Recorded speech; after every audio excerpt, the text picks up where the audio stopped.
Olá, pessoal. Meu nome é Robson e este é o canal Vida.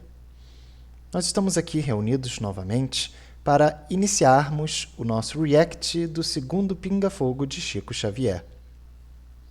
Chico Xavier fez dois Pinga-Fogos na TV Tupi, um em julho de 1971 e outro dia 21 de dezembro de 1971. Esse segundo, que nós vamos abordar agora, demorou quase 4 horas num programa ao vivo naquela época. Foi gravado e nós estamos aqui hoje para reagir nas próximas semanas a tudo que foi abordado nesse Pinga Fogo. Pinga Fogo era um programa que existia na TV Tupi em que alguém era convidado a participar e eram colocadas questões e perguntas por diversos entrevistadores. Então, por isso chamava Pinga Fogo, porque o entrevistado ele não sabia do que abordar. Claro que seria dentro daquele tema de escopo em que ele está familiarizado, porém não sabia quais as perguntas especificamente. Daí Pinga Fogo. Hoje nós temos semelhante, que se chama o Roda Viva, que faz esse tipo de abordagem também. Nós vamos então realizar da seguinte forma o nosso react. Como é impraticável fazermos um react integral do vídeo, nós vamos separar ele em vídeos máximos de 20 a 30 minutos, estendendo um pouco mais em algumas circunstâncias, mas por volta disso para não ficar tão longo. Claro que como será um react em que após a situação da pergunta do entrevistador, a resposta do entrevistado e a nossa colocação, no final dará mais do que essas 4 horas, obviamente. Mas nós faremos a segmentação durante incontáveis semanas para que possamos fazer a abordagem adequada do tema que foi tratado, sem nos preocuparmos com o tempo.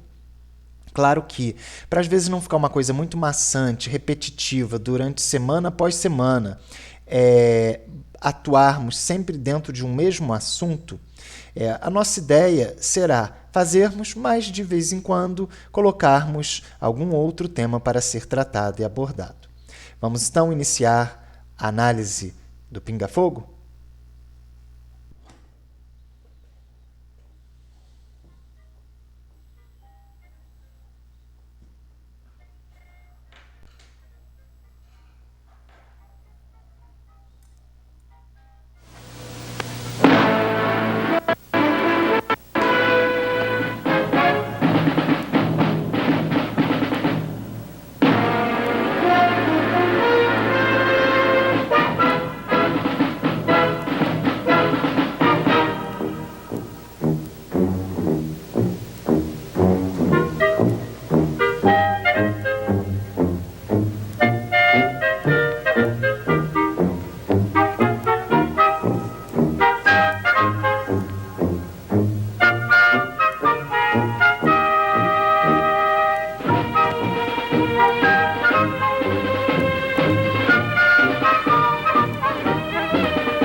As senhoras e os senhores que lotam literalmente todas as dependências deste auditório, os nossos votos de boas-vindas e o nosso boa noite.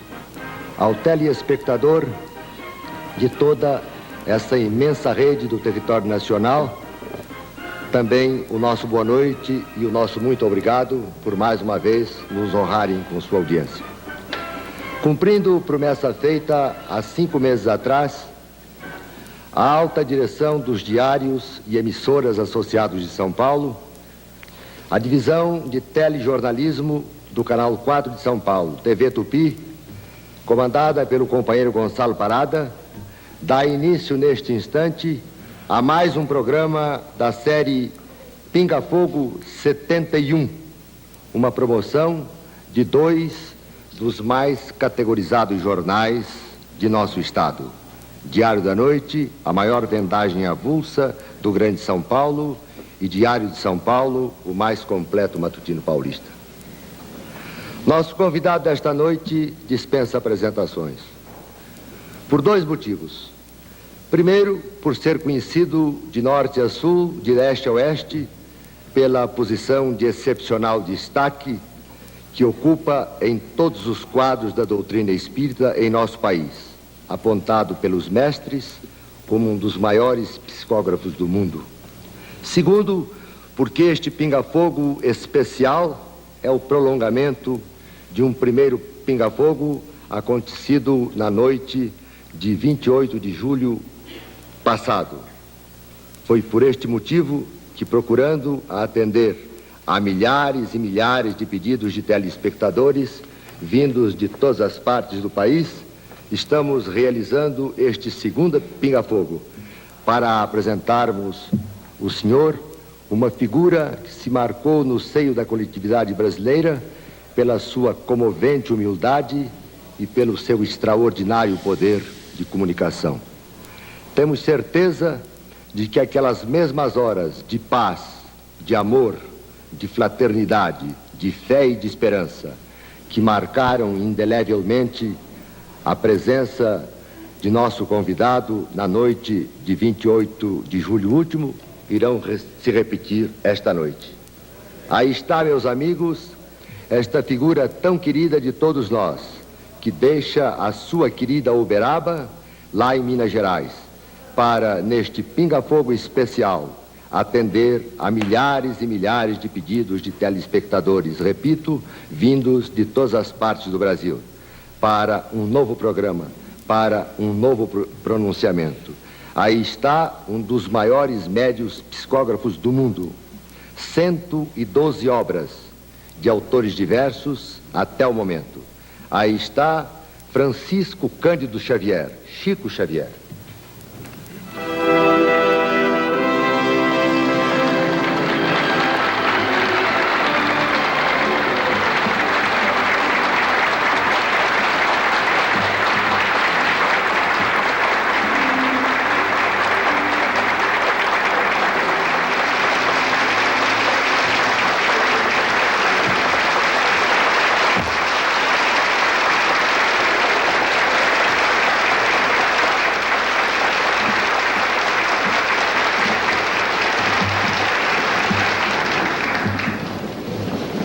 E atenção, telespectadores do auditório, telespectadores de todas as partes do país que neste instante nos honram com sua audiência. A partir deste instante, passam a integrar, via Embratel, a rede comandada pelo Canal 4, Tupi de São Paulo, que transmite diretamente de seu auditório principal no Alto do Sumaré, na capital paulista, as seguintes emissoras de televisão do país: TV Paraná, Canal 6, Curitiba; TV Croados, Canal 3, Londrina, Paraná; TV Rádio Clube, Canal 6, Recife; e TV Triângulo Mineiro, Canal 8, Uberlândia, Minas Gerais. Às altas direções e ao público telespectador destas 4 importantes emissoras de televisão, que a partir deste instante passam a receber som e imagem do Canal 4 de São Paulo, na apresentação deste pinga-fogo especial, os nossos melhores agradecimentos. Também a Tupi de São Paulo, Rádio Tupi de São Paulo, a mais poderosa emissora paulista, passa a integrar nossa rede exatamente neste instante, nas frequências de 19, 25, 31 e 49 metros. Tupi de São Paulo, mais poderosa emissora paulista, falando para o Brasil e para o mundo na apresentação deste pinga-fogo.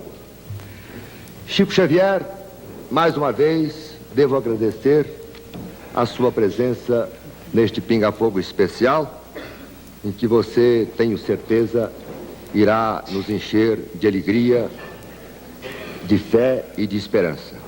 São seus, Chico, os instantes iniciais para a abertura dos nossos trabalhos e o seu primeiro contato com milhares e milhares de telespectadores que esta noite nos honram com sua audiência.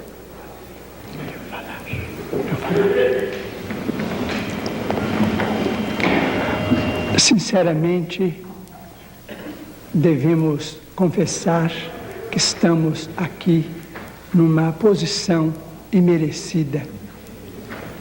Emprestou-se tamanha solenidade a este programa que, sinceramente, nos surpreendemos sobremaneira.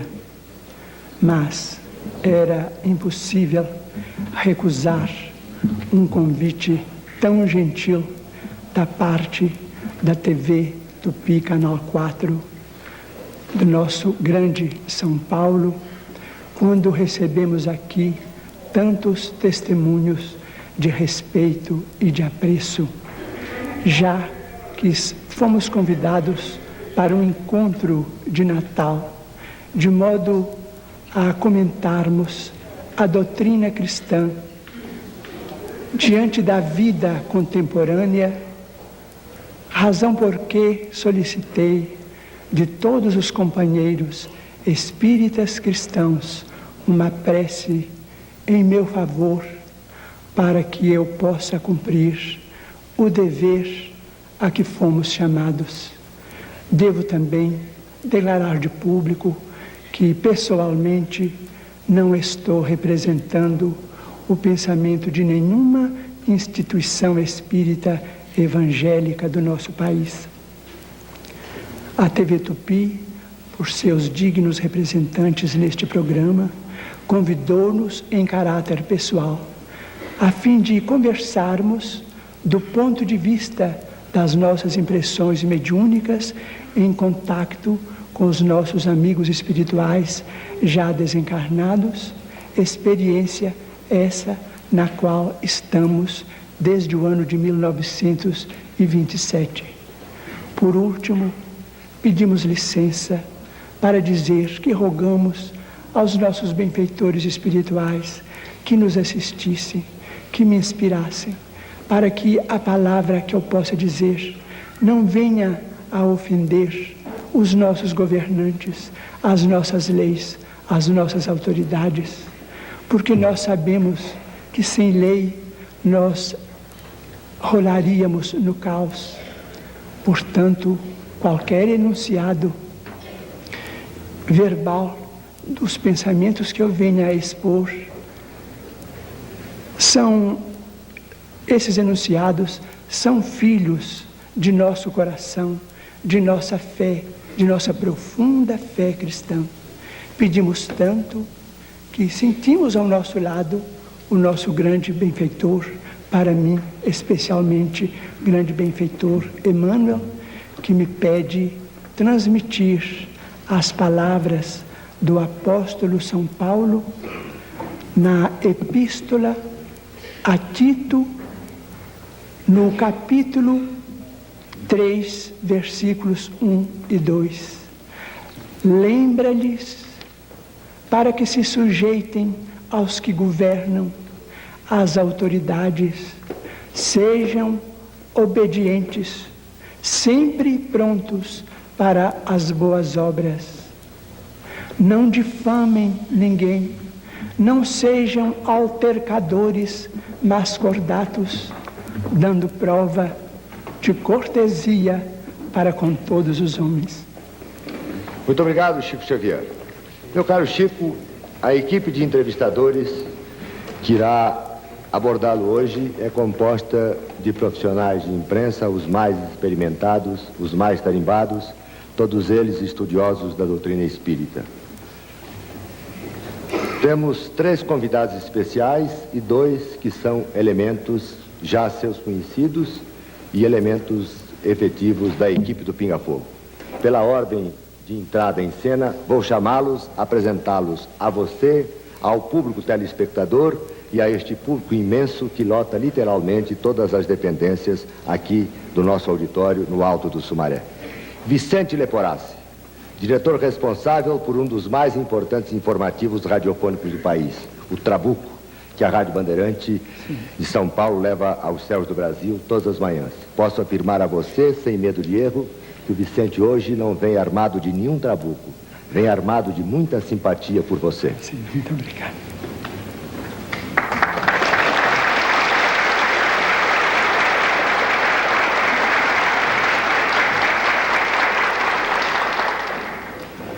Freitas Nobre, escritor, professor da Universidade de São Paulo, um dos mais atuantes parlamentares da bancada do MDB paulista na Câmara Federal, jornalista de raros méritos e, apesar de todas essas tarefas, ainda lhe sobra tempo para dedicar-se ao estudo da doutrina espírita. Aí está o Freitas Nobre.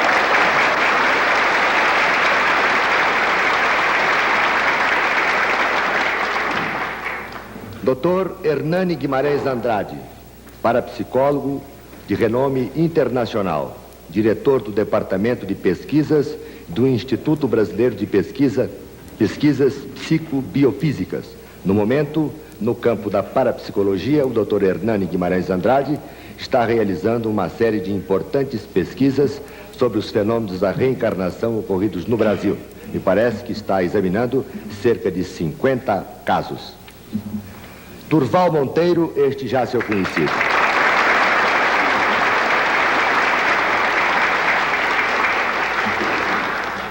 Durval Monteiro participou do Pinga Fogo, ou melhor, não participou do Pinga Fogo, mas você já o conhecia da redação do Diário. Está cursando a Faculdade de Comunicações da Universidade de São Paulo e é secretário da primeira edição do Diário da Noite.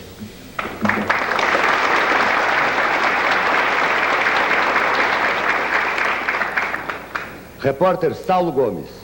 Este também dispensa maiores apresentações, principalmente para você, Chico. Você o conhece de sobra. Você e o público telespectador. Ele...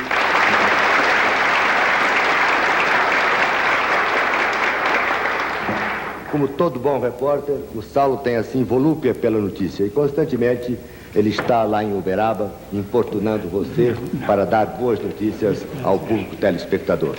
Tenho apenas uma notícia triste nesta apresentação do Saulo. É este o seu último programa de televisão. Ele está se despedindo definitivamente do rádio e da televisão para se dedicar a uma outra atividade. Mas não paramos aí, Chico. Temos a outra equipe, esta a mais perigosa, aquela que fica lá atrás das câmeras, comodamente sentada em suas poltronas e quase sempre muito indiscreta.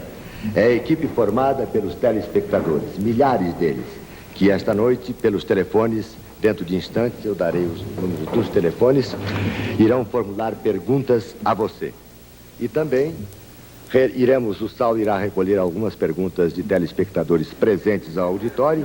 E tenho aqui, já em mãos, mais de 100 perguntas que foram endereçadas a você por intermédio da direção do Pinga Fogo. Não sei se dará tempo para você responder a todas essas perguntas. Mas se você não puder responder hoje, responderá oportunamente pelas páginas do Diário da Noite e do Diário de São Paulo. Agora eu peço licença a você um instante aos telespectadores, ao público presente neste auditório, para uma mensagem dos nossos patrocinadores. Voltaremos dentro de instantes para o início do nosso programa. A KPM sente-se feliz em patrocinar a apresentação do conhecido Chico Xavier, homem que, em função de suas qualidades mediúnicas e, por não dizer morais, tornou-se figura legendária em todo o Brasil e também no exterior. Dentro do campo espiritual, Francisco Xavier, a sua personalidade tem sido marcada pelos pronunciamentos esses que têm se constituído em valiosa contribuição para o progresso de toda a humanidade.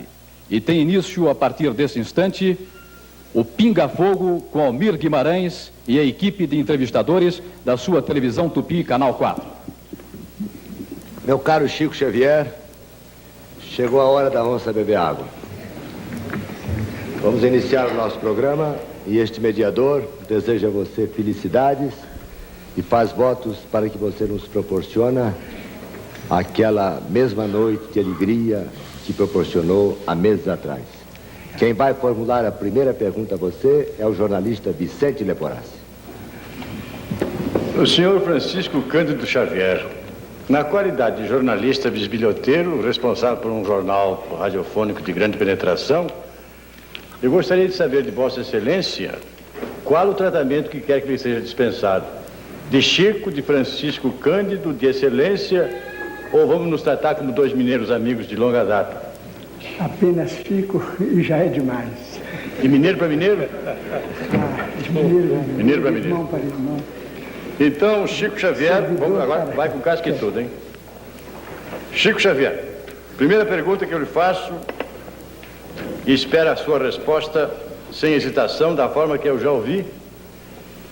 Eu, além de ser leitor insaciável da sua obra Como é que chama? Psicografado? Psicografada? Obrigado, Freitas. Não. É sempre bom a gente ter um deputado aqui na Ilharga. Eu sou telespectador e todas essas coisas que dizem respeito a coisas do espírito me interessam. Então eu vi o seu primeiro programa e quero saber de você, Chico Xavier, meu amigo, meu irmão, até onde a sua religião, o espiritismo, admite, tolera ou coonesta o umbandismo.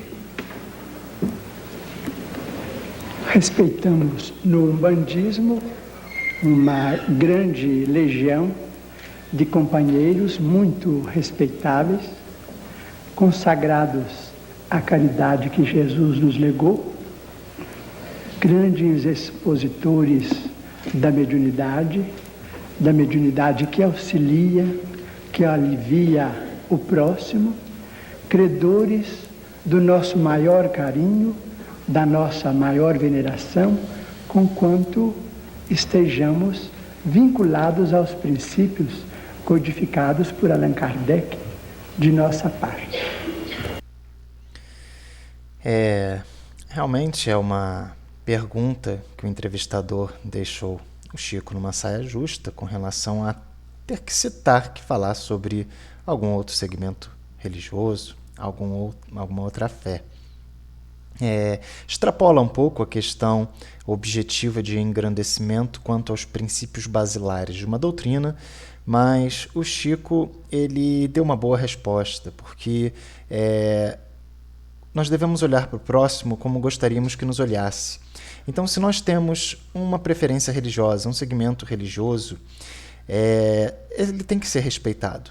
Essa nossa opção ela precisa ser respeitada, por mais que a nossa opinião divirja. Em termos de questão evolucional, nós possuímos em nossa história diversas religiões, algumas mais aproximadas da matéria, outras mais afastadas da matéria. E cada uma se adapta e se adequa exatamente para o perfil de pessoa que está no seu nível evolucional, vamos assim dizer. Então existiam religiões no passado, como a religião romana, em que tinham vários deuses diferentes, religiões gregas que possuíam várias divindades, em que havia até sacrifícios humanos. Então essas religiões, a fé daquelas pessoas que estavam envolvidas ali era uma fé sincera, porque elas acreditavam naquilo. Porém, elas não tinham a evolução necessária para compreenderem que muitos daqueles seus ritos não eram necessários e apenas estavam aproximados mais da matéria.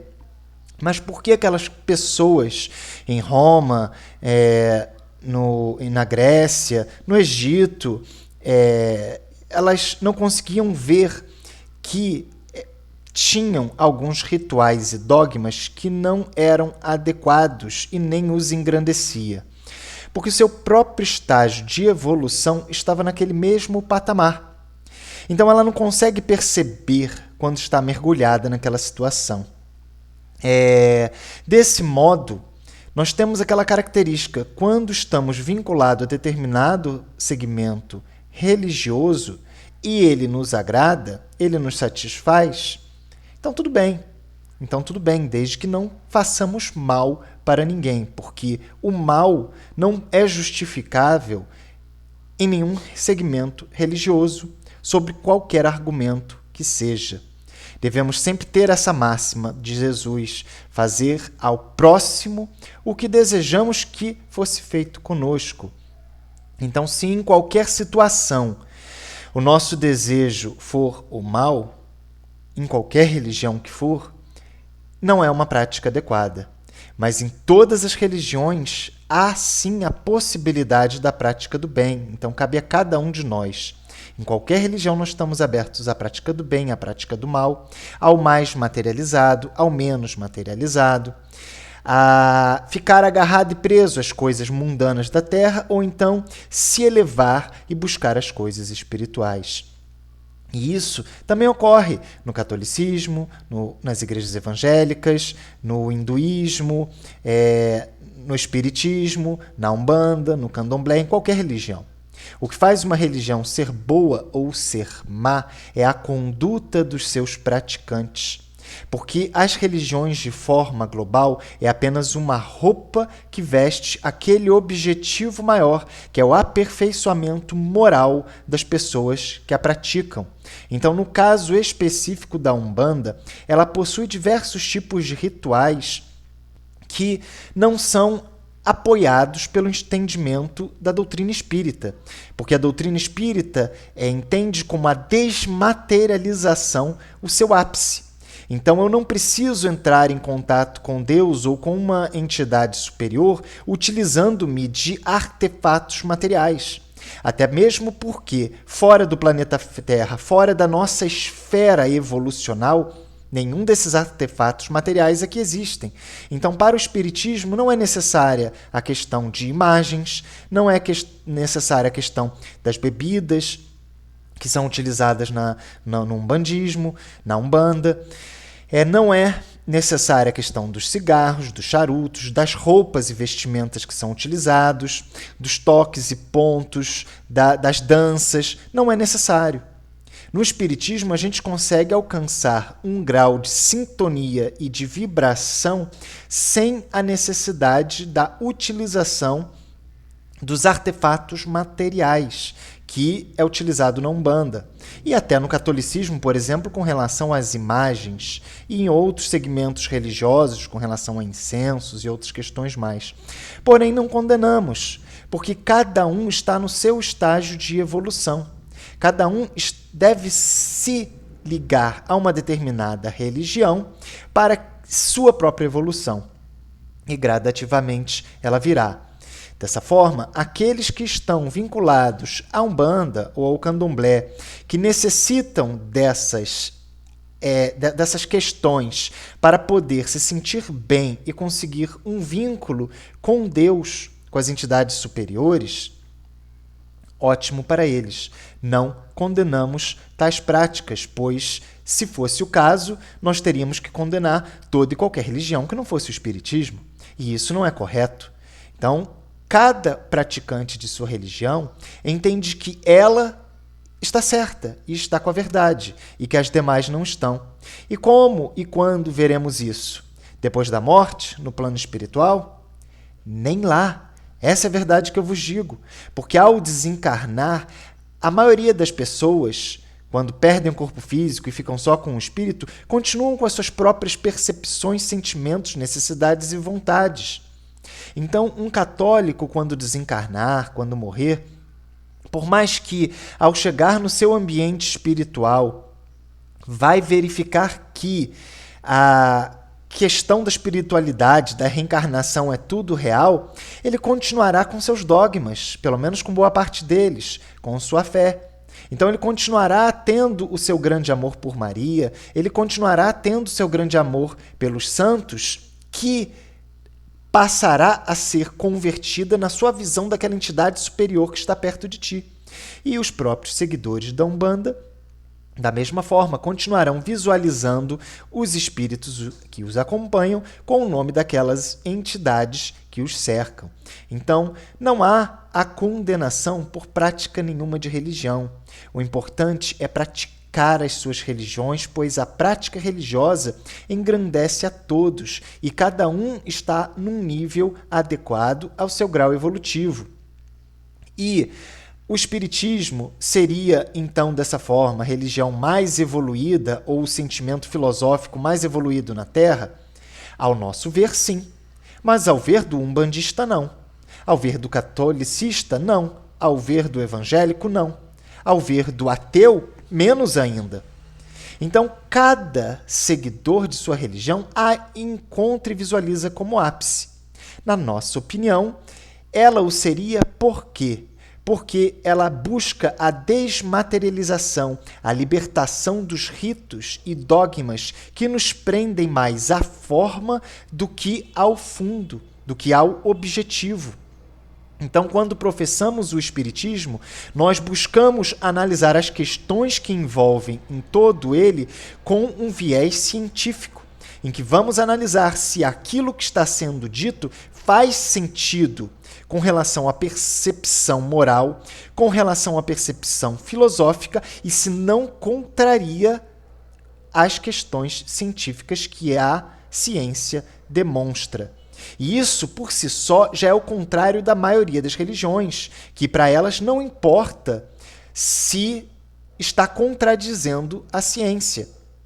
Por exemplo, a própria Igreja Católica condenava a questão da Terra girar ao redor do Sol. Para ela, era o Sol que girava ao redor da Terra, sendo a Terra o centro da criação. E, infelizmente, levou à fogueira muitos dos que diziam o contrário, que a Terra giraria ao redor do Sol. Então, o princípio básico da religião é que se você está na frente de alguma questão científica e que se essa questão científica contradiz um pensamento religioso, é claro e notável que a ciência, por conseguir demonstrar, está com a razão. E a religião precisa se adaptar naquele ponto em questão. Uma outra questão muito importante é com relação à ressurreição no dia do juízo final, o que se mostra impossível.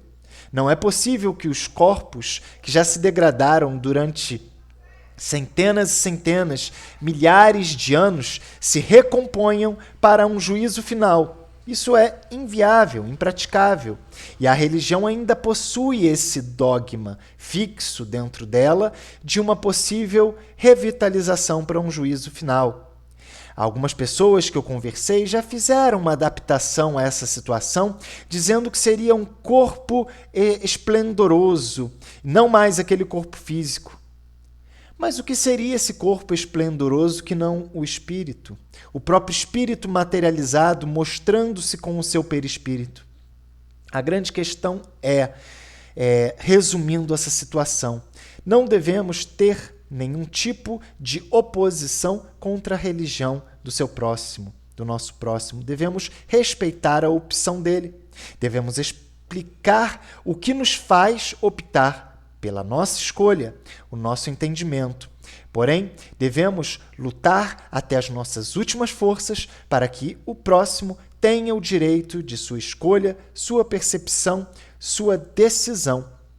Pois toda atitude que vier a ser contrária a isso, que vier a ser de exclusão, proibição, refutamento da opinião alheia, acabará que um dia poderá se voltar também contra nós, como a própria história demonstra. Então, o Espiritismo por si não possui nenhum tipo de oposição à prática de nenhuma religião, apesar de possuir as suas percepções e opiniões, e isso não lhe pode ser refutado, pois a partir do momento que isso lhe for impedido, refutado, é a mesma questão que impedir um católico de professar a sua fé e recusar as demais, um umbandista de professar a sua fé e recusar as demais, ou de um ateu professar a sua não-fé numa divindade e recusar o teísmo. Portanto, temos a nossa opinião, mas respeitamos a opinião alheia. Muito obrigado. Porque na condição de praticante, ou militante, ou simpatizante do umbandismo, que eu quero lhe fazer a primeira pergunta, porque isto foi apenas prolegômeno. Admitamos, Chico Xavier, que um médico ilustre, professor, estudioso, uma espécie assim de nosso convidado aqui do meio da mesa, Dr. Hernani, se especializa em determinada matéria, chega à cátedra e depois, então, sem que se espere, ele morra. A sua obra é truncada com a sua morte, ô Chico Xavier? Ou ele, depois de morto, pode continuar na evolução do espírito? Perfeitamente. Conheço diversos médicos desencarnados que prosseguem em tarefas edificantes, profundamente veneráveis para nós todos, e todos eles, esses amigos, nos informam que continuam em seus apostolados dentro da ciência, para lá da vida física, não só cooperando no campo da assistência religiosa propriamente dita, mas inspirando os seus companheiros de ministério dentro da ciência, amparando-os e inspirando-os e promovendo meios para retornarem ao nosso plano físico, a fim de executarem programas imensos a benefício da humanidade, já que uma existência de 60 a 100 anos no corpo físico é muito curta, principalmente para os grandes médicos, senhores de alevantados ideais. Perfeita a resposta do Chico. Mas o que a gente observa que o entrevistador desejava saber com essa questão é se, após todos os nossos esforços em educação, aprendizado, investir na nossa cultura, na nossa evolução técnica, tecnológica, isso tudo é desperdiçado e vai para o nada. A resposta é bem simples e é não. Não, isso não é desperdiçado. Devemos realizar um paralelo entre a nossa vida material, a nossa singular existência material, como o Chico falou, de 60 a 100 anos, que é uma média razoável, alguns menos, alguns poucos mais, mas que esse período em que nós estamos aqui na Terra é como se fosse um ano letivo em uma das nossas escolas, em que um aluno ele ingressa na sua primeira série, no seu primeiro ano, cursa até o final, depois ele retorna para casa, tem um período de férias, entra novamente no segundo ano, volta para casa, tem um terceiro ano com um período de férias no meio, no final tem outras férias e vai para o quarto ano, e assim sucessivamente. Observamos nesse paralelismo que em nossas escolas, o que o aluno aprendeu no ano anterior, ele não perde. E, ao contrário, ele é aprimorado e continua os seus estudos numa série posterior. Na questão espiritual, é parecido com isso. Nós estamos aqui na Terra, aprendemos, evoluímos, nos aprimoramos.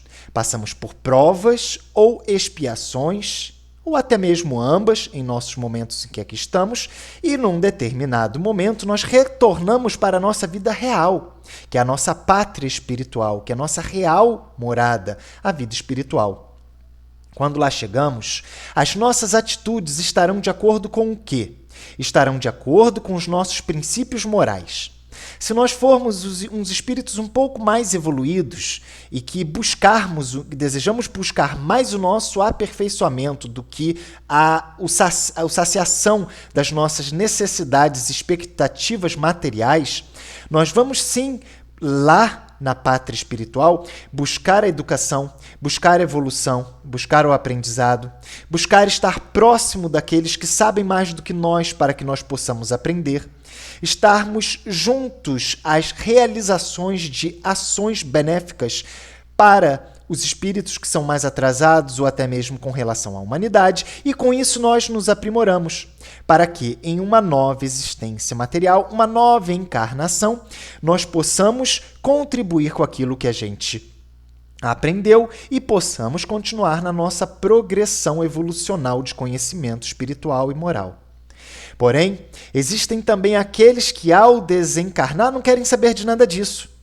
Que aqueles que estavam realizando seus estudos apenas por uma conveniência, pela imposição dos seus pais, ou até mesmo porque aquela determinada profissão lhe concedia graças morais, graças de vaidade, graças financeiras que outras não dariam, mas de fato não gostava de nada daquilo.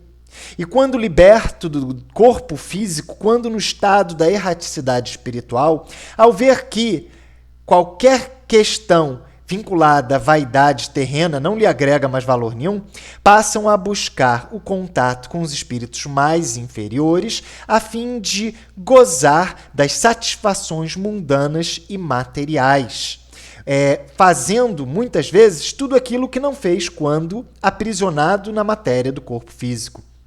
Então, essas são as questões que estão em volta disso tudo. Não é uma questão tão simples, mas podemos dizer de uma forma sintética que, sim, um espírito que tem aquele papel de empreendedor, de estudioso, de cientista que quer aprender para que com aquele seu conhecimento ele leve ao progresso as pessoas que estão ao seu redor, ao desencarnar, aquele aprendizado não foi perdido. Ele continuará, se desejar, sua pesquisa, sua evolução e poderá espiritualmente auxiliar os outros cientistas que se encontram na Terra para que as pesquisas deles continuem e que seja manifestada de forma material, pois nesse momento, para ele, não importará o nome que se dará à pessoa que encontrou o resultado, mas o benefício que esse resultado dará como um todo para a humanidade. E sim, caso ele tenha uma nova encarnação na Terra, poderá utilizar-se desse conhecimento passado para prosseguir com a sua evolução e gerar novos engrandecimentos materiais aqui para toda a sociedade. E é assim, de forma geral, que nós observamos o progresso da nossa sociedade cada vez mais com pessoas que nascem tendo conhecimentos que nem os grandes cientistas do passado tinham. Podemos ver isso claramente nas nossas cadeiras de escolas comuns, em que alunos, crianças, analisam, estudam o simples teorema de Pitágoras, em que nós temos um triângulo retângulo com dois catetos, uma hipotenusa, em que a soma dos quadrados do cateto é igual ao quadrado dessa hipotenusa. E quando nós observamos que há muitos e muitos séculos, milênios, isso era algo realmente que apenas as maiores mentes pensantes tinham capacidade de compreender e hoje nossas crianças o fazem, nós vemos que sim, há uma evolução daqueles espíritos que nascem porque eles têm maior capacidade de compreensão das relações científicas que nós estamos envolvidos. Bom, pessoal, nós ficamos por aqui. Esse é o primeiro capítulo desse nosso React do Pinga Fogo e nós vamos prosseguir na semana que vem.